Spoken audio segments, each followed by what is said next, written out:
Paz do Senhor Jesus, meu querido, vamos lá para mais um momento da Bíblia, para que você possa conhecer melhor, para que você possa viver uma vida em plenitude com Deus, através do conhecimento da palavra.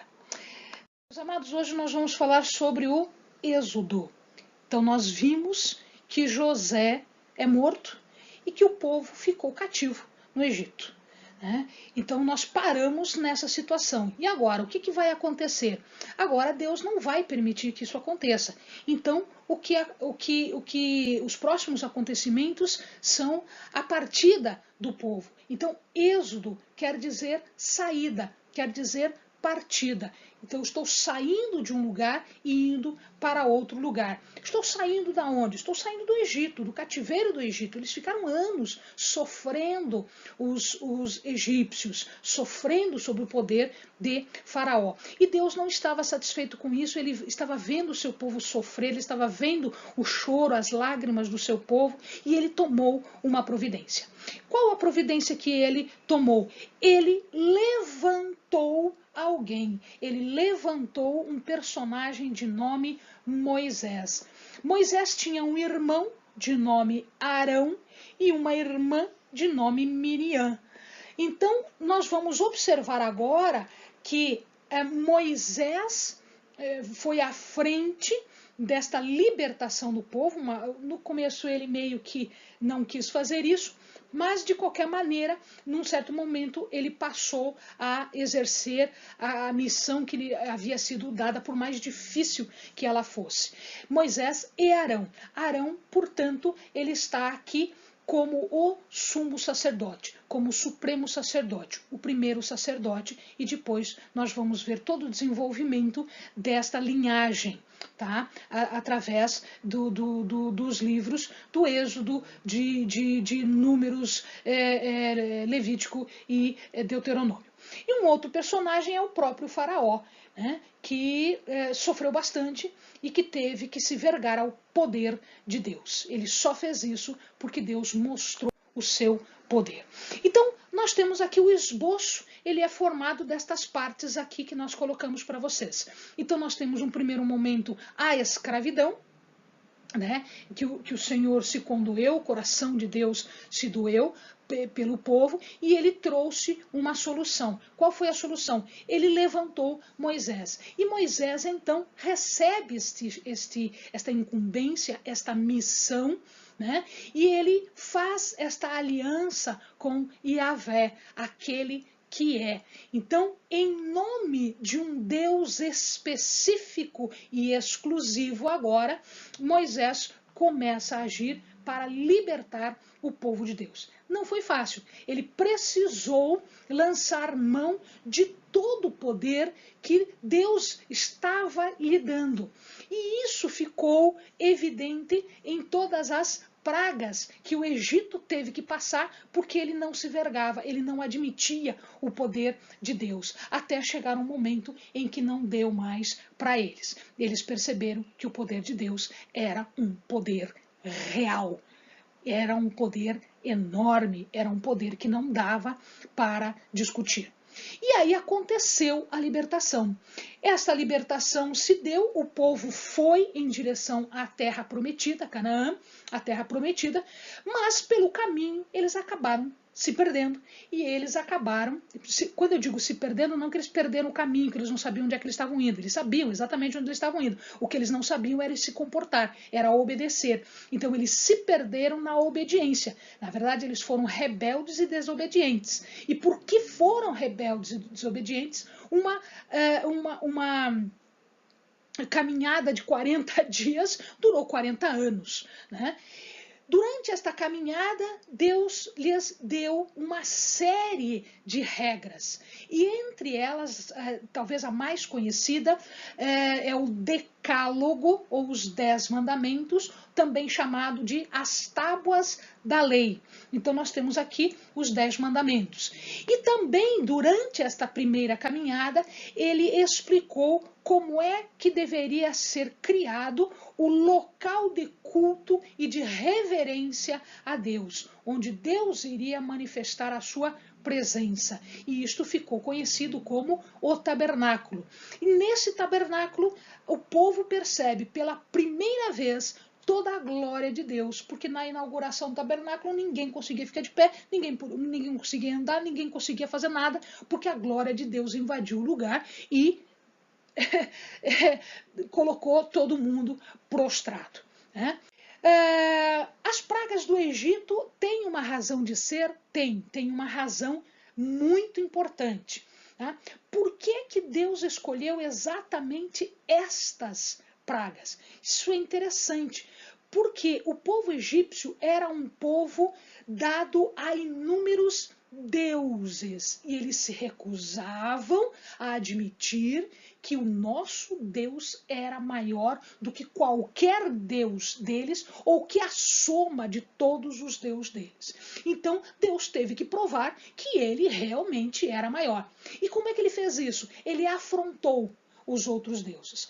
Tanto isto é verdade que no começo das pragas, os sacerdotes, né, os seguidores dos deuses, eles conseguiam fazer também os mesmos prodígios. Quando chegou no momento, eles não conseguiam mais fazer isso, demonstrando que o poder de Deus era realmente superior. Então a primeira praga foi a praga do sangue, as águas em sangue. E aí eles vão atingir o deus Cnum, que é o guardião do Nilo, e Raspe, que é o espírito do Nilo. Osíris é o deus mais importante, um dos deuses mais importantes do Egito, ainda é, né? E Osíris era na verdade, o sangue, né? Ele significava o sangue. Então, quando tudo se transformou em sangue, ele estava dando uma lição nestes deuses. Depois, ele trouxe as rãs, e Ect é o deus da ressurreição. E o que o Ect tem a ver com isso? Ele era representado com uma cabeça de rã. Então você imagina aí o que aconteceu. Depois vieram os piolhos e as moscas, tá? E depois a peste dos animais. E na peste dos animais ele vai atingir o Hathor, que é a deusa, é uma deusa que ela tem uma forma de vaca. Ele era desenhado como uma vaca. Então, quando os animais começaram a ficar com peste, ele está desafiando, era esse deus mesmo. Apis era um deus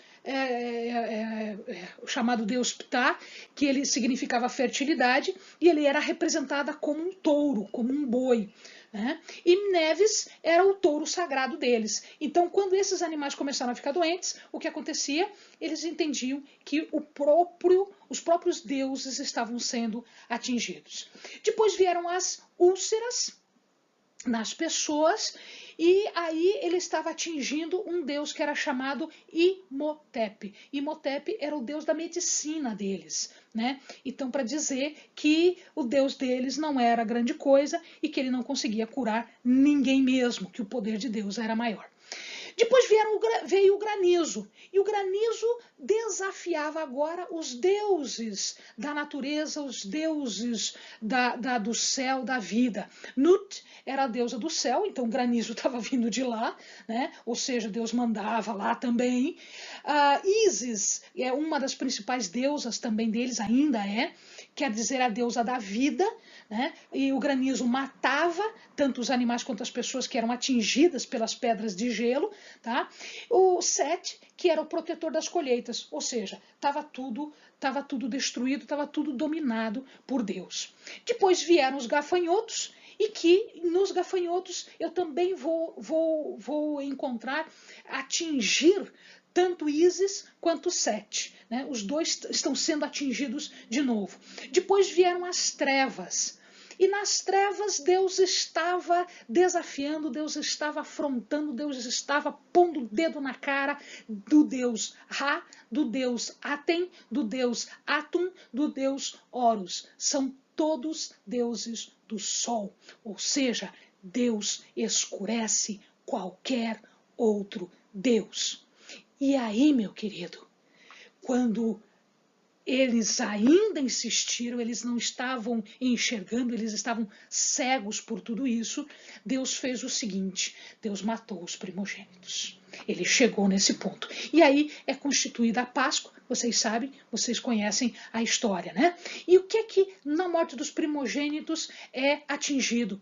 Ele atinge não só o faraó, como Osíris. Faraó era... eles entendiam o faraó como uma divindade.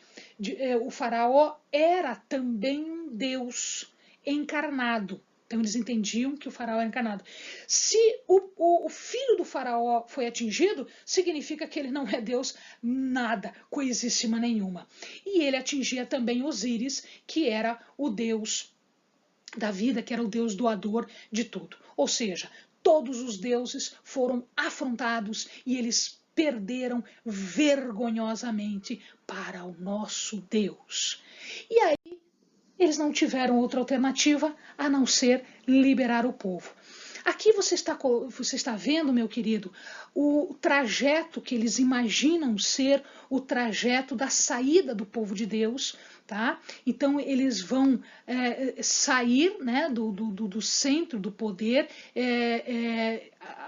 Existe uma dúvida se eles estavam aqui em Ramsés Mênfis ou se eles estavam aqui, né, nessa região, mas de qualquer modo eles saíram, eles passaram pelas águas de Mara, eles foram para o deserto de Sim, Refitim, aqui é o deserto do Sinai. Tá? Aqui nós temos o Monte Horebe, onde as tábuas da lei foram dadas, onde as leis foram dadas.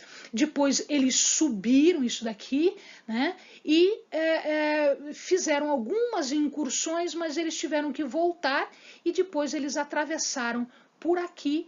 E quando morre Moisés, ele vai no Monte Nebo, ele olha tudo, né? E depois Josué é que vai conduzir na conquista da terra de Canaã. Então ele vai entrar aqui por Jericó. Tá? Então, teoricamente, este seria o caminho mais aceito por onde passou o trajeto do Êxodo, por esses 40 anos que eles ficaram no deserto. E durante isso, eles fizeram também, eles criaram também um local de culto, um local de louvor, de adoração, de glorificação de Deus. Deus deu todas as indicações, tudo que devia ter, como devia ser feito o tabernáculo. Este é o primeiro local de culto. Né? Então esse é o primeiro que se tem notícia, e Deus deu todas as indicações. Então vocês têm aqui todas as peças, tudo que deveria ser feito, né? E inclusive a entrada onde algumas pessoas podiam entrar, não todas, mas algumas pessoas, outras pessoas só poderiam chegar até aqui, e apenas o sumo sacerdote poderia chegar num local chamado Santo dos Santos, ou lugar santíssimo, era onde ele fazia a expiação anual, ou a expiação de tempos em tempos pelo pecado do povo através do sangue. Essa história o amado já conhece, tá? Então aqui um outro esquema, né? Como eles entravam e como as coisas eram feitas. Então se fazia o holocausto neste local. Aqui dentro nós tínhamos algumas peças, alguns móveis que tinham significado, que aí o amado vai estudar, né, mais para frente, e a Arca da Aliança com o maná e com as tábuas da lei ficavam aqui no lugar santíssimo, no Santo dos Santos, né, onde havia um véu pesado e que ninguém poderia entrar a não ser o sumo sacerdote em algumas situações. Resumido aqui, meu amado, o livro do Êxodo. Bons estudos para você.